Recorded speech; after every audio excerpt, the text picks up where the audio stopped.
excuse me a minute. Just made some. I'm disgusted. wait till you're downwind. I'm disgusted. Okay. As I've overcome in vertiginous, retching horror. Favorite fuel, for me, that's a tough one. I'm tempted to say hydrogen. Because if we can ever make hydrogen cars work, for whatever reason, we will completely get rid of any concept of carbon in the fuel. CO2 is not an issue, and then we can have cars that are as good as we can have. But of course, the problem is it is the least dense element, and as a result, you don't get a lot of it per pound or per cubic foot or whatever. But I'd say hydrogen, and I don't hold any hope for seeing the majority of cars being hydrogen fueled in my lifetime. Oh, the humanity! But it's a neat fuel.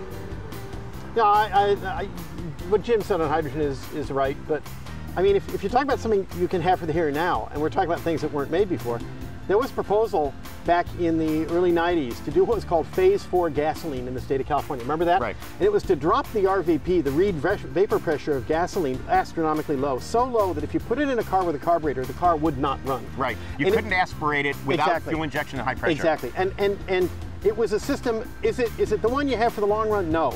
But it allowed for better fuel economy, higher compression ratios, a lot of the things without impacting the drivability or the emissions curve. It actually helped the emissions curve. But it would have been significantly more expensive than gasoline at that time. Exactly. And that was with gas at $1.35 a gallon. And the bigger issue was that none of the companies that had refineries in California wanted to upgrade them because it required basically redoing the refinery on a huge scale.